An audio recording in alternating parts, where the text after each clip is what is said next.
Coming to you live from the MediaPlex in downtown Windsor, this is a presentation of St. Clair College Journalism. Good evening, I'm Zachary Ballog, and you're watching MediaPlex News Now.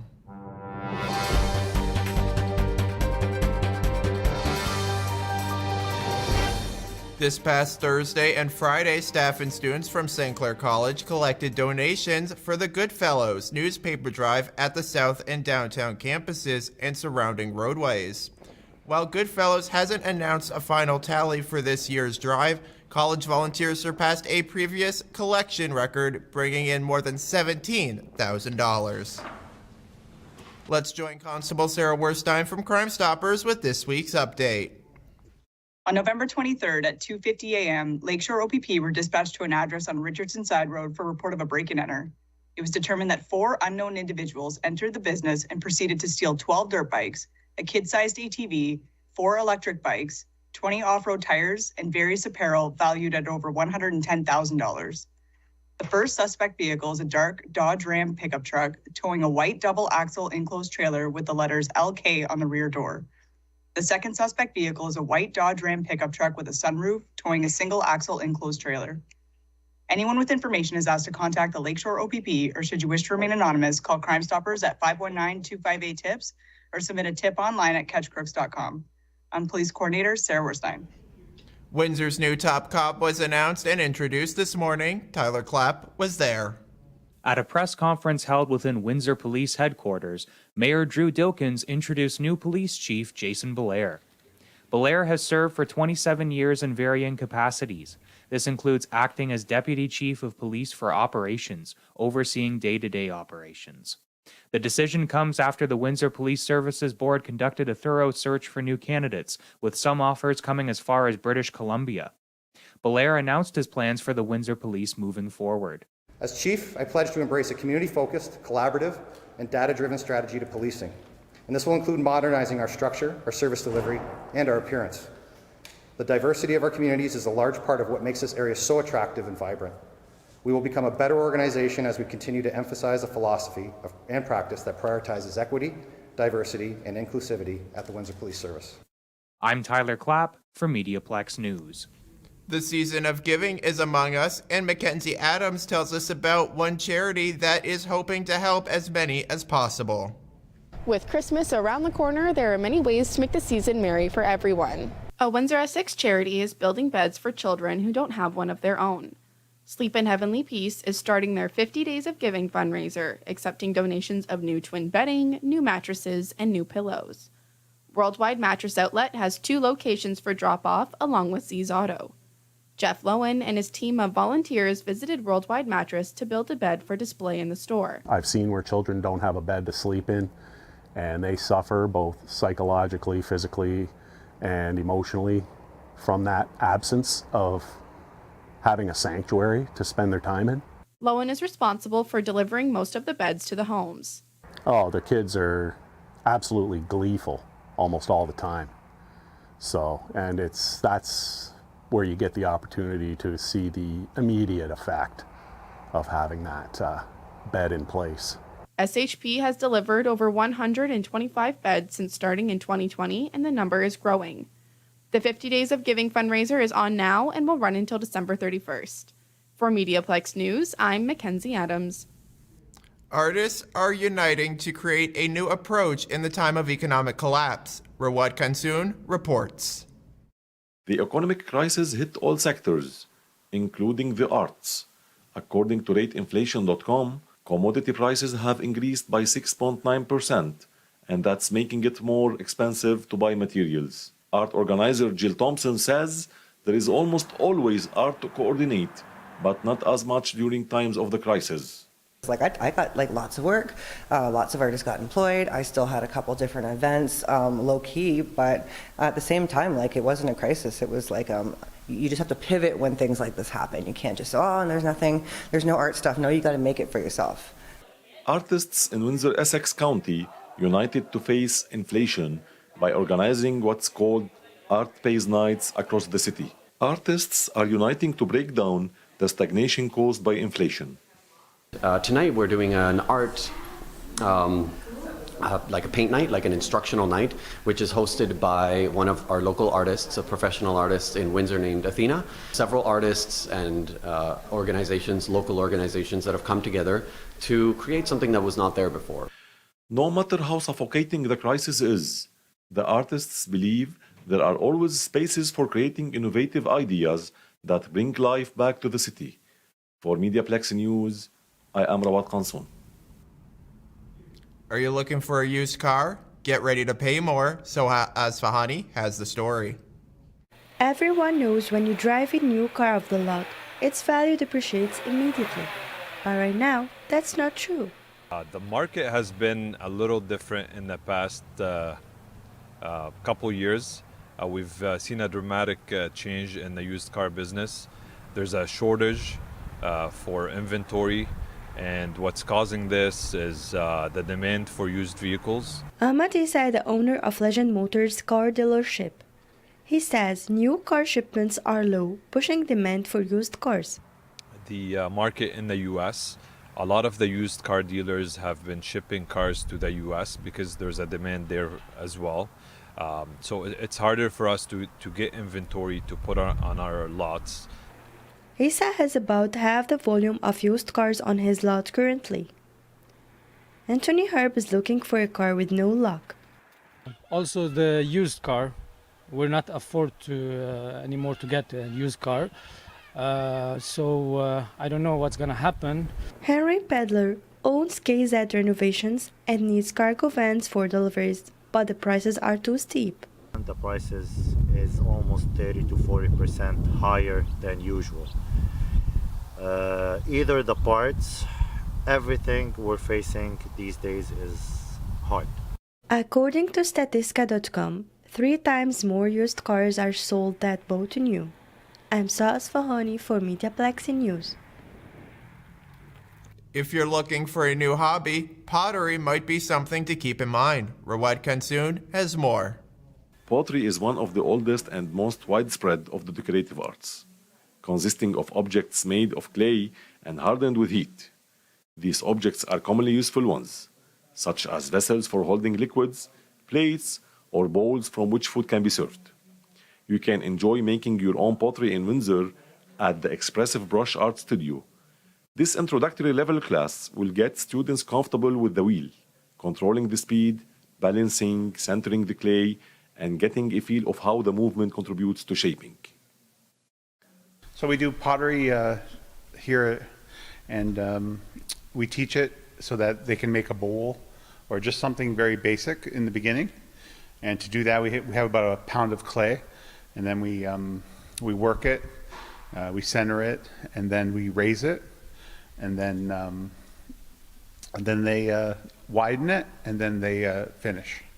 Pottery is left at the studio for 1 or 2 weeks to allow clay to dry. Participants enjoy doing pottery and shaping their pieces from the first step till the final product. Very good experience. It was very quick, easy. Teacher is great. He guides you step by step. It's very much a lot easier than you would think it would be. Great experience. We've learned a lot of patience, a lot of craftiness, a lot of artistics. Expressive Brush Studio has a wide range of art classes, especially during the winter. We do have art classes every week, so weekly classes for kids, teenagers, adults. We also do group activities, we do team building, we do birthday parties. I teach drawing, painting, we do watercolors, we do clay, mixed media, abstract art. We do all kinds of different classes. Pottery is an art you can use, and it's unique as yourself. And it might even make a good gift. For MediaPlex News, I am Rawat Qansoon. Now let's take a look at our 3-day forecast. Wednesday, we can expect some flurries or rain showers and a high of 3. Thursday, there will be a mix of sun and cloud and a high of 2. Ooh. Friday, again, there will be a mix of sun and cloud and warming up to 8 Celsius. A tradition of the festive season is returning to Windsor for the first time in 3 years.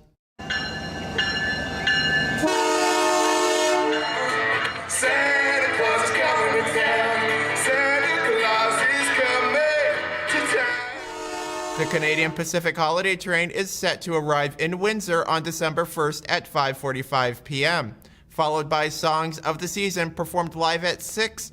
The event is free, but attendees are asked to bring a durable food item to contribute to local food banks. All aboard! St. Clair College is doing its part through the holiday. Manavi Shetty reports. St. Clair College raising funds for students facing a food crisis. Student Representative Council at St. Clair College has taken the initiative to supply foods for students in need and are going through the financial trouble. So to support this initiative and to raise funds, Music Theatre Council at St. Clair College organized a holiday dance fitness class.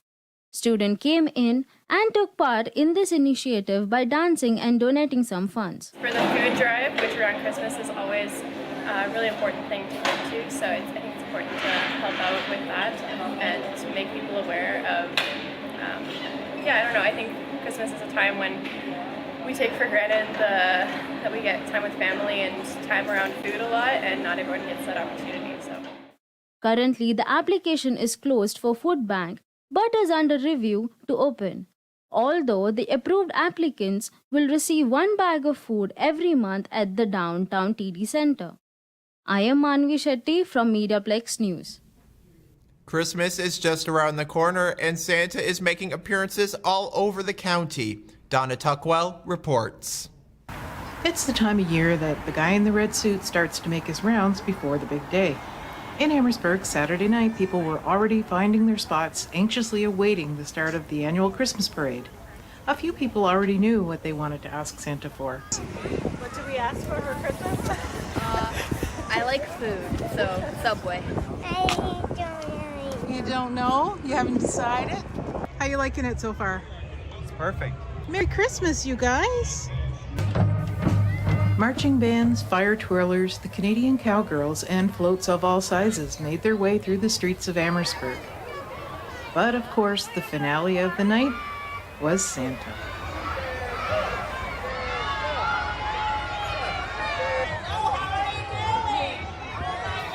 For MediaPlex News, I'm Donna Tuckwell.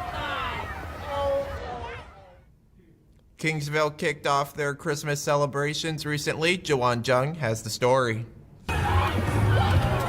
Kingsville's Fantasy of Lights celebration begins last Saturday with the annual Santa Claus Parade, followed by opening ceremonies at Lakeside Park.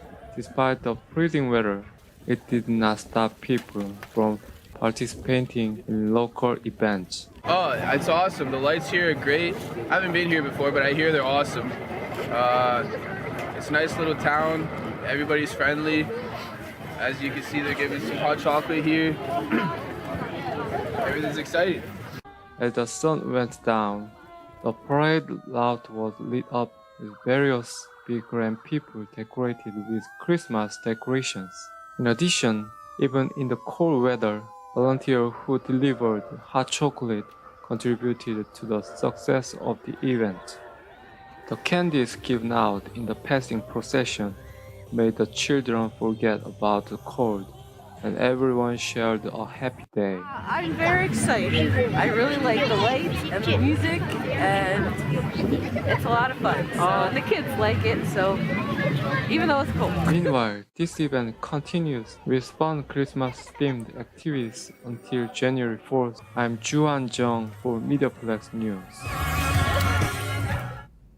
Cryptocurrency has been in the news a lot lately, and it is a mystery to many of us. We have this report from Bernard Duval. The bank did it again. Raised their costs. Transactions take ages, and cross-border transfers are riddled with regulations and hidden costs. Isn't there a better way of doing it? An increasing number of people are raising this question. Cryptocurrency, best known for Bitcoin, is attempting to offer a solution. But what does it offer? It's anonymous, quick or quicker than online transactions, operates on basically incorruptible software called blockchain. It's regulated by users and not the bank or government, and up to now, not taxed. Here in Windsor, Ontario, 3 different entrepreneurs specialize in the 3 different components of cryptocurrency. All 3 got into the space because of their frustration with the banking system. But mostly, they've entered the $700 billion industry, hoping their respective efforts will unearth a digital gold mine. Kevin Roy, a builder by trade, mines cryptocurrency as a hobby. Well, mining is working for a reward. You want to plug in as much hashing power as you have, send it towards a coin, and you get compensated in that currency. Ian France markets and sells a coin called ProCurrency, created for a developing online shopping platform. For a coin to truly be successful in a currency, it needs users, usability, and a purpose. Joshua Ndolo, a University of Windsor economics graduate, launched the company Amani. They use the open source technology that underpins all cryptocurrencies called blockchain. We allow for cross-border transactions between two parties, and it's very economical. Costs about $3 when a bank would take $80. Takes you about a day when a bank would take 3 to 4 business days. Dr. Muharrem Kanyev, University of Windsor Associate Professor of Law, has his reservations about the sudden rise of this trending, unregulated private currency. What advantages does a cryptocurrency offer an ordinary consumer, and what value proposition does it provide an ordinary consumer that an existing fiat or national currency does not have? Similar questions were asked of disruptive and mostly unregulated innovations such as Airbnb and Uber, taking a combined bite of almost $1 trillion out of their respective legacy industries. Will cryptocurrencies do the same to the banking system? Cryptocurrency is not the first private currency, and there's a reason why they vanished. Why did government get into the currency producing business in the first place? Government didn't get into this business because they wanted to get into this business or curb freedoms. They had to get into this business because there was too much economic uncertainty involved with private currencies in the past. If it bothers you, paying 40 cents for a cup of coffee in the morning and $4 that same afternoon, advocates for cryptocurrency won't just say you're getting it wrong. They'll say you're just not getting it. Let's take a step back. Where does cryptocurrency come from and how does it work? We'll use Bitcoin as an example. A number of Bitcoins were released by the maker. As the coins are traded, the transactions are encrypted onto a ledger. The process of encryption is performed by miners, whose computers solve these encryption problems called hashes. The computer that solves the transaction block first is rewarded for its efforts with a predetermined amount of Bitcoin. The transaction blocks on Bitcoin take a minimum of 10 minutes to solve. To create a fake one, you'll need to start right from the beginning. It can never catch up to the one everyone agrees is the right one. Roy grew a profitable mining operation. The equipment he bought online with digital currency with proceeds from mining. Yeah, well, I just mine whatever's most profitable at the time. There's a calculator online. Basically, it tells me what's most profitable like at that moment. He's been averaging around $1,200 per month. Roughly 25% goes towards electricity. As long as I've been in it, it's profitable. You can make 10 times the profit one day, and then a month later, you're making a tenth. It's pretty much a game of throw the most hardware and money at it and you get a return. It was essentially designed to serve the interests of vendors. Roy doesn't agree with Kanyev that it's all a vendor-centric model with little or no value to the average customer. But then Roy isn't the average customer. So if I want to go out for dinner, I can go on a site called coincards.ca and buy a gift card for just about anywhere in Canada with crypto. Restaurants, Home Depot, bookstores. Bitcoin only has value because people decide it has value. No one understands this better than entrepreneur Ian France. Now it's just a matter of being able to implement a day-to-day currency that people can use. There's 1,500 coins that are sitting out there, and I would venture to say that 1,400 plus are crap. The iPro network sells incentivized investor packages ranging from $100 to $6,000. Half of the value of your investment is given back to you in the form of ProCurrency. Investors are educated in how to open online storefronts where the ProCurrency is slowly introduced in the form of a rebate system. They've combined this currency with the education to teach people to open their own stores, accept the coin as well, along with all the major retailers. So they've developed this ecosystem to keep people there utilizing the coin. The coin's success relies on mass buy-in. France realizes that for this to happen, he needs to forsake some of his libertarian leanings. I believe that some sort of centralization, some form of regulations will benefit the actual overall digital currency industry. In the long term, the problem that might arise in a scenario where online storefronts only accept cryptocurrency is monopolization, where the store is the bank, is the user's online wallet and exchange. Are we simply exchanging one set of intermediaries with another? All cryptocurrencies are trying to become more consumer-centric. A central characteristic of technological development, however, is its unpredictability. There's a development of blockchain technology, which is something quite apart from the cryptocurrency aspect. And I think that is what is going to have more staying power in the long run. The potential of this digital innovation was embraced by Joshua Ndolo, the Kenyan national who came to the University of Windsor on an athletics scholarship to study economics. There was no easy way of transferring money to and from Africa. So I said, why not just try and build an app by myself with my friends? And that led to Amani. Clients have jumped at the chance of doing cheap blockchain-supported transactions on their platform. Ndolo acknowledges that cryptocurrencies are currently a speculative and dangerous trend. Because if you have so many people buying into this trend, buying into this craze, you inflate the price, and that could lead to a lot of misfortune. For someone in the Western world who's lived in an environment where the financial system actually works and is functional, but not see the necessity for a new way of doing finance. It might very well be a marginalized economy that paves the way towards global adoption of cryptocurrencies. So I think you'll have a lot of countries that have been left back due to their access to financial instruments. It could be a mass movement. It could be an economy that adopts it and does really well, and others look up to it and say, well, they're doing really well over there. Why don't we adopt it over here so that we can keep up or learn from them? Kanyef is concerned about the absence of consumer protections. If a vendor refuses to reverse a transaction, I can call my credit card company, they can reverse the transaction, they can help protect my interests. If I'm buying something with cryptocurrency, I'm essentially sending cash in the mail. And I don't necessarily know who I'm doing business with. But to Ndolo, that's exactly the purpose of peer-to-peer self-regulation. So anybody who's unethical, anybody who's immoral performing transactions will be able to spot you and maybe stop doing business with you. Until now, the banks had been doing that. They would check who was fraudulent, they would check all this stuff, but now they don't need to. We can do it for ourselves. The anonymity and absence of a central regulator are what make investing and using cryptocurrency attractive. It's not impossible that this libertarian utopia can come crashing down in the wink of an eye. If this becomes more widespread, and if this looks like that it's going to be a vehicle for tax evasion or excessive tax avoidance, then governments will become involved. The nature of the internet and blockchain is open source and self-regulated, instantaneously evolving sharing platforms. Their very existence is completely dependent on an inclusive and active participatory user community. Out of these reciprocal interactions, a consensus is reached on the value of cryptocurrency. Despite looming legislation and extreme fluctuations in the value of cryptocurrency, there is money to be made, whether mining, trading, or buying shares in cryptocurrency businesses. If you are heading down Riverside Drive near the Yacht Club, you may have wondered what's up with the old lighthouse that is there. So I went out to find out.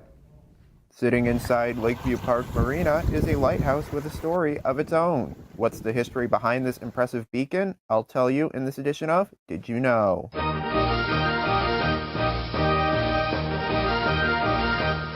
The plan for a lighthouse was submitted by William Scott, and he proposed a conical stone-like tower with a keeper's dwelling at its base. It was later said that authorities wanted Scott to build a wooden tower. However, that became the subject of criticism as the structure would likely catch on fire. And on April 17, 1900, a fire did destroy the lighthouse as well as its fog alarm. And on June 1st, 1901, a new one was being built just 8 kilometers away to the southwest of the Point Pelee Lighthouse. The new navigational aid, known as the Pelee Passage Lighthouse, was placed in operation on July 4th, 1902. By 1962, the foundation had been heavily damaged, and a modern structure topped with a helicopter pad with a cylindrical light tower at one corner replaced the old tower. In 1980, Dean Construction was contacted to dismantle the lighthouse prior to building a new one. In 1980, the company built a new lighthouse as a gift for the city of Windsor. The more you know. For MediaPlex News, I'm Zachary Ballog. If you're interested in a career in the media, then join us here at the MediaPlex.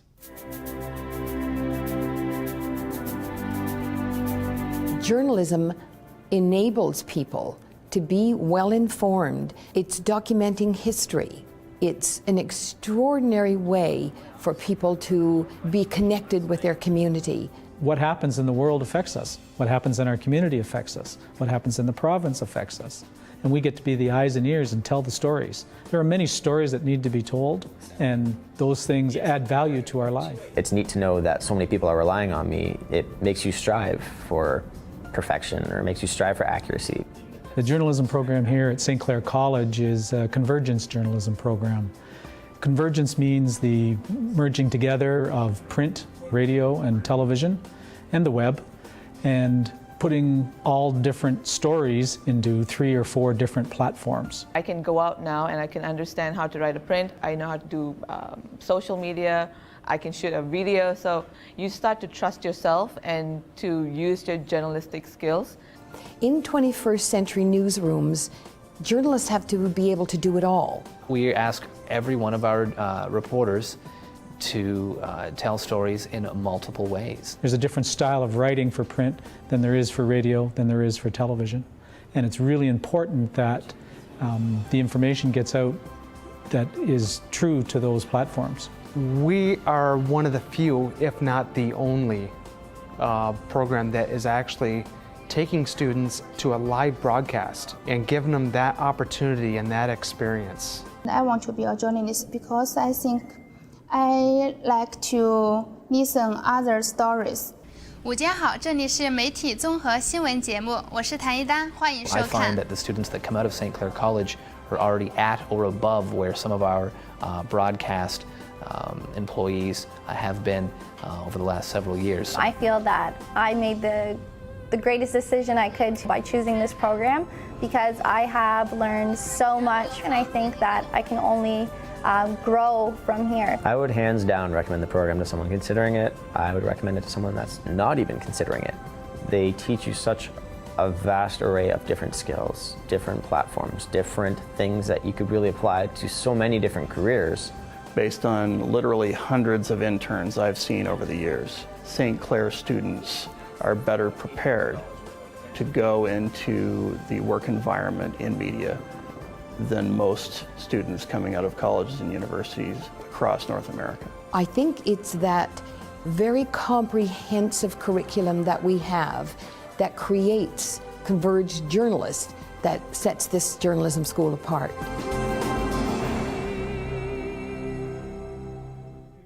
Thanks for tuning in. I'm Zachary Balog, and you've been watching MediaPlex News Now.